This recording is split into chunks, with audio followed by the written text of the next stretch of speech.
மனிதர்களால அதிகமாக வளர்க்கப்படக்கூடிய செல்லப்பிராணிகள்ல ஒன்றுதான் பூனைகள். இந்த பூனைகளை பண்டைய எகிப்தில் வாழ்ந்த மக்கள் கடவுளாகவும் நினைத்து வழிபட்டிருக்காங்க. பூனைகளின் சிறுநீரகங்களுக்கு உப்பை வடிகட்டும் தன்மை இருப்பதால பூனைகளால கடல் நீரை கூட குடிக்க முடியுமாம். நம்ம உலகத்துல வாழ்ந்த சுமார் 33 வகையிலான பறவை இனங்கள் இதுவரைக்கும் பூனைகளால அளிக்கப்பட்டிருக்குது. ஆண் பூனைகள் பொதுவாக இடது கால் பழக்கம் கொண்டவையாகவும் பெண் பூனைகள் பொதுவாக வலது கால் பழக்கம் கொண்டவையாகவும் இருக்குது.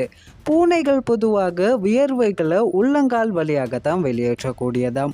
அதோடு பூனைகளின் சிறுநீர் இரவு நேரங்களில் மிளிரும் தன்மையினை கொண்டதாக இருக்கின்றதாம்.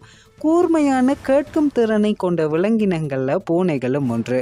பூனைகளிடம் இயற்கையாகவே வேட்டையாடும் திறமையும் இருக்குது. அதோடு பூனைகள் 8 தொடக்கம் 15 வருடங்கள் வரைக்கும் உயிர் வாழக்கூடியதாம்.